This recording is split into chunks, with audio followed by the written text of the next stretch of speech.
Welcome everybody to Forza Horizon 4, and today we're taking a look at the 1983 GMC Vandura G-1500, and it's in this Scooby-Doo livery because it is a spooky season, and yeah, Scooby-Doo was known for having a van, as in the Mystery Machine, and yeah, this is part of the third generation that was produced between 1971 and 1995. Several engines were on offer, a wide variety in fact, from a 4.1 litre inline 6 to a 4.3 litre V6, all the way up to a 7.4 litre V8 plus a couple of V8 diesels. Being American, they had to be large V8 diesels obviously, and yeah, you could even get 3 or 4 speed automatic or manual transmissions, and you could even have it in all-wheel drive version, as well as different versions in terms of what you would have in the back. You could have it fully kitted out like a camper van if you really wanted to, but yeah, in this stock form it's got a huge amount of space in the rear, as you'd expect for a van of this size, and yeah, certainly makes a mincemeat out of like the British versions of a van from around the time. Ford Transit certainly wasn't as big as this, and yeah, certainly didn't have as much power as this as well, because yeah, this is one of the ones with a V8. It's got a 5.7 litre V8 engine producing 165 horsepower and 275 pounds-feet of torque, which isn't all that much, granted, in comparison to the weight of this vehicle. It weighs 5,049 pounds, and yeah, certainly would weigh a lot more than that with things in the back, but it's a decent amount for what it is at the end of the day, which is a workman's vehicle, and yeah, you don't want so much power and so much torque that whatever you've got in the back is going to stop flying around and all that lot, and you certainly don't want to be having wheel spin or oversteer or anything like that either.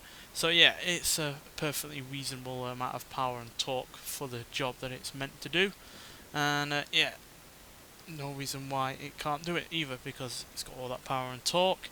It's got plenty of amenities inside, though unlike British vans, it's not got free or best seating, so yeah, very limited in terms of how many people you can actually carry in this. But yeah, pretty much everything you could ever ask for a van from the time.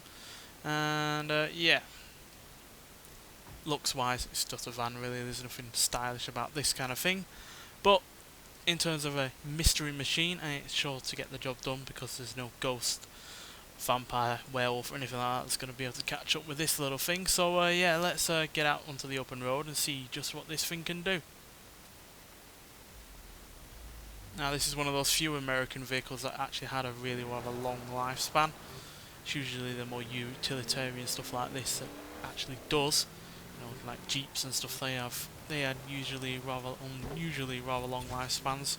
It's usually more of a British thing for us cars to have a long lifespan, like the Transit or the Mini for instance. But yeah, this had 24 years on the go. Surely it did get updated every now and then, especially for this year. Got new headlights and the like, but yeah, 24 years, a long time, and yeah, surprised it lasted as long as it did, to be honest. But then again, Americans are very well known for using engines as well, in particular for a long amount of time.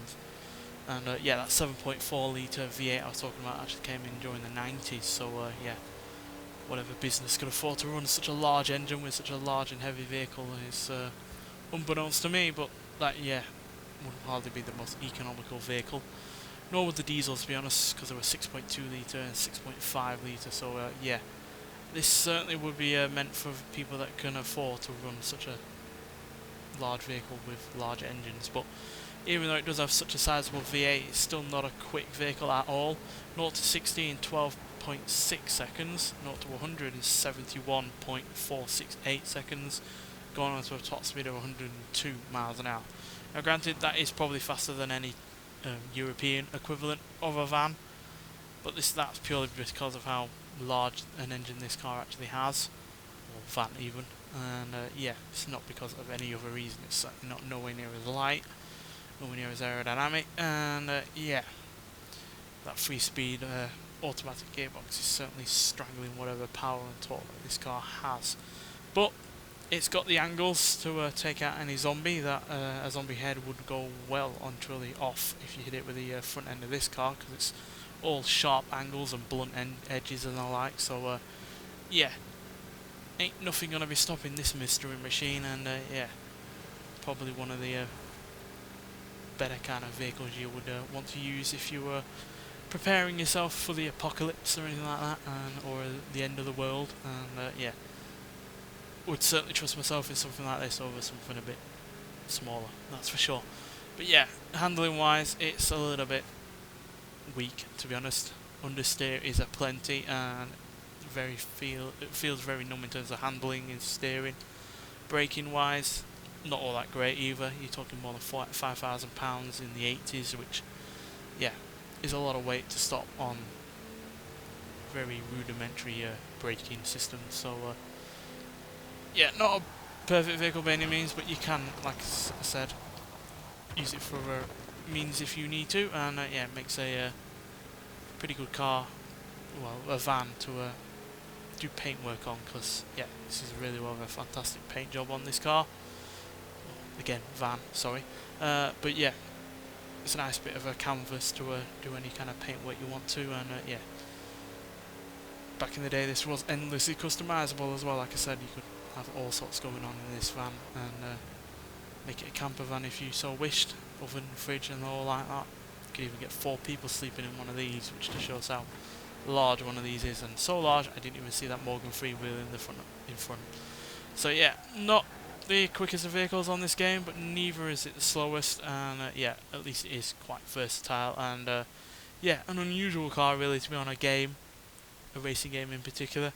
It's the only GMC van that we've ever had on Forza games, only American van that we've ever had, to be honest. We've had other GMCs over before. We've had the Cyclone and the Typhoon, I think it was called. I can't remember the name of it. But yeah, it is a bit of an oddity on this game to have a vehicle like this on it. But I like these kind of weird vehicles as well, to be honest. That's why I enjoyed so much having the 60s Transit on this game. So yeah, quite frankly, have more oddities like this on the game, and I'll be all the more happier for it. Nonetheless, thanks for watching. Hope you've had a happy Halloween, and I'll see you in the next one. Bye.